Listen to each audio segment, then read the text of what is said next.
Okay. Hello everyone. Today we are going to discuss the second article of the second unit. So me and Bhavyang are going to introduce this article, and the article is Comparative Literature in the Age of Digital Humanities on Possible Future for a Discipline. And this article is written by Todd Presner. So next slide. Bhavyang and me are going to discuss this article. Next slide. So, extract of article. After 500 years of the print and the massive transformation in a society and culture that is unleashed, we are in the midst of the another watershed moment in a human history that in on par with the invention of the printing press or perhaps the discovery of the world. So, this article focus on the question like it is essential that humanists assert and insert themselves into the 21st century culture war, which are largely being defined and fought and won by corporate interest. Next slide. Why, for example, we are humanist foundations and universities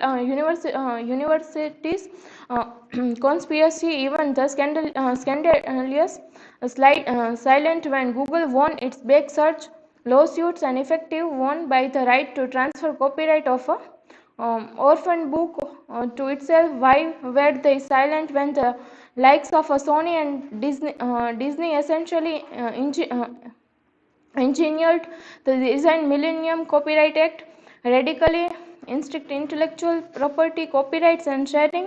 The manifesto is called to the humanist for a much deeper enlightenment with a digital culture product and publishing assets and ownership.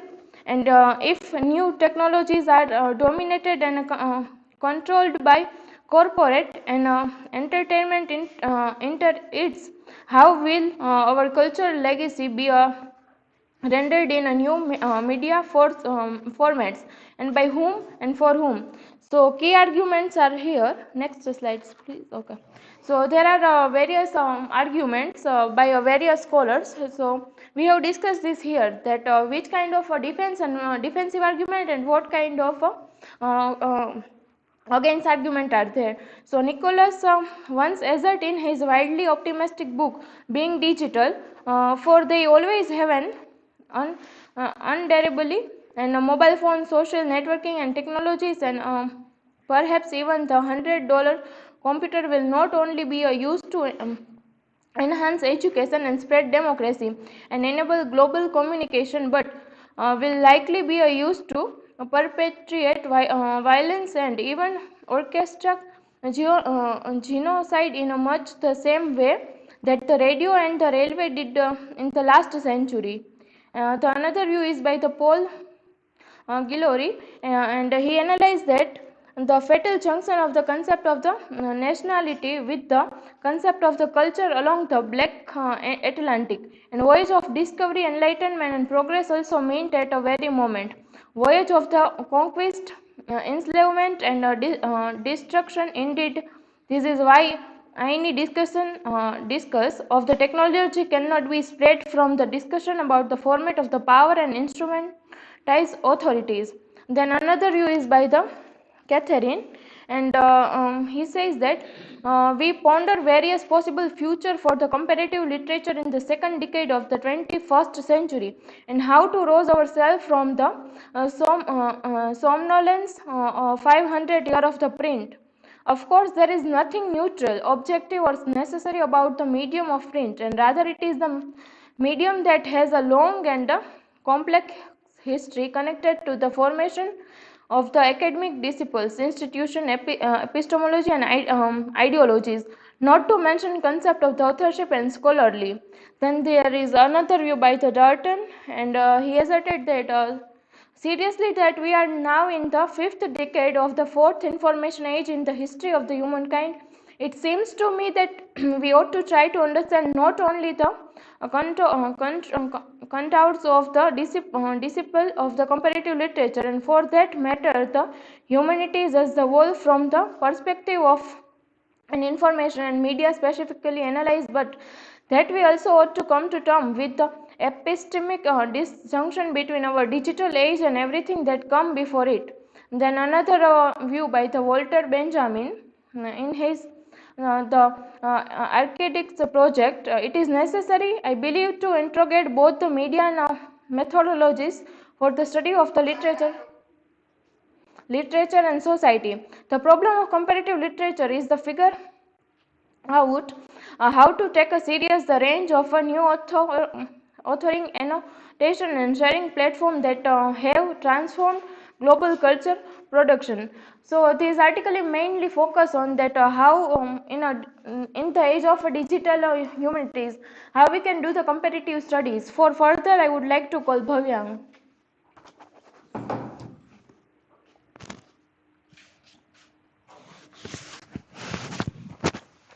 Okay, so there are three key points. First is comparative media studies, then second is comparative data study, and then comparative authorship and platform studies. So first we will see comparative media study. So comparative literature has been positively affected by the so-called visual turn of 20th century, opening the horizon of comparative literature and textual studies to the field of art, historical photography field, and perhaps to somewhat lesser extent television digital media offer a more fundamental challenge, since they not only transform the media assumption built into the work we traditionally study, but also the scholar environment that we inhabit, the analyze and technical tool that we employ to perform our research, and the platform we used to create and disseminate our work. The foregoing term was originally coined in 1965 by the visionary media theories Theo Nelson in his early articulation of the conceptual infrastructure for the World Wide Web. So Nelson hypertext is a body of written or pictorial material interconnected in such a complex way that it would not conventionally be present or represent on a paper. Such a system could grow identifiably gradually, including more and more of the world written knowledge. And then Nelson called his invention the evolution list file. Then comparative literature be practiced when literature and scholarly work are created, exchanged, and critique in multimodal environment such as the web.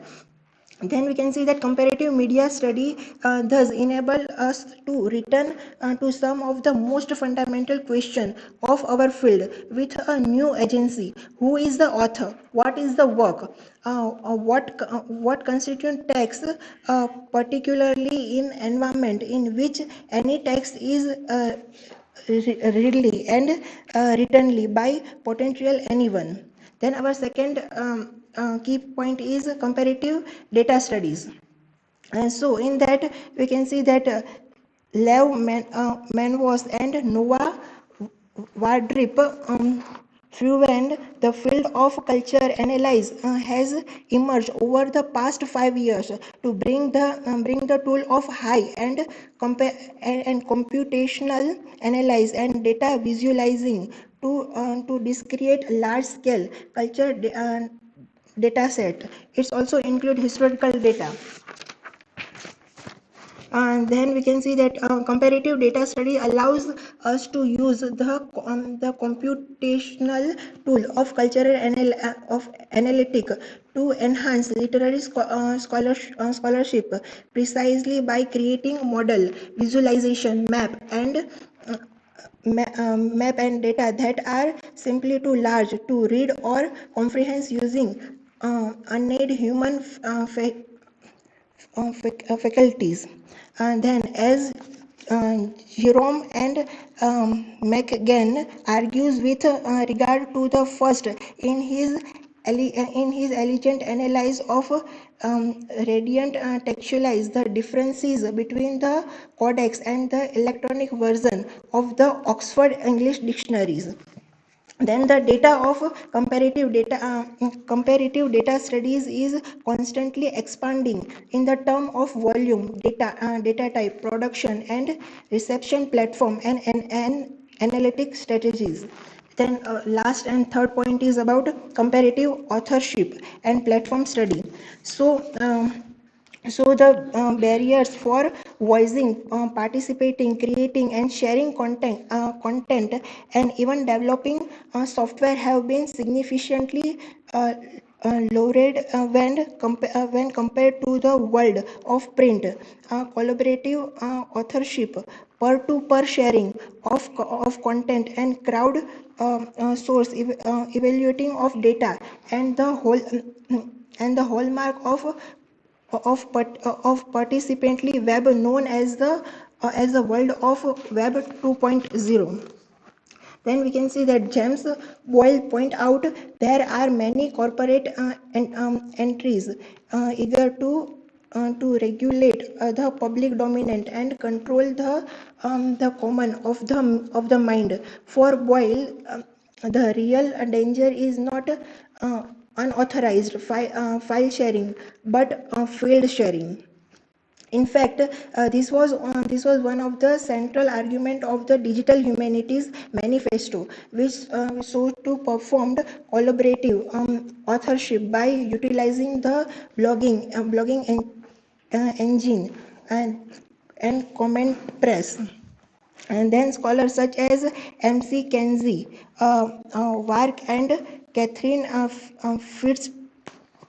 Patrick have even published early version of their entire book on comment press.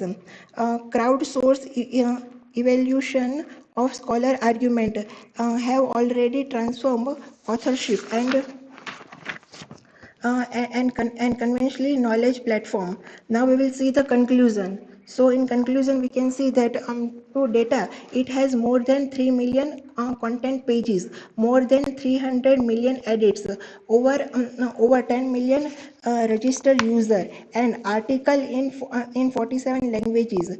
This is massive achievement for 8 years of work. Wikipedia represent a dynamic, flexible and open-ended network for knowledge creation and distributing that underscore process, collaboration, access interactively and creatively with a editing model and and and various system that document every contingent decision made by every contributing author. At this moment in its short life, Wikipedia is already the most comprehensive, representative, and pervasive participatory platform for knowledge production, even created by humankind. In my opinion, that is worth some pause and reflection, perhaps even by scholar, in further disciplinary incarnation of comparative literature. Okay, thank you.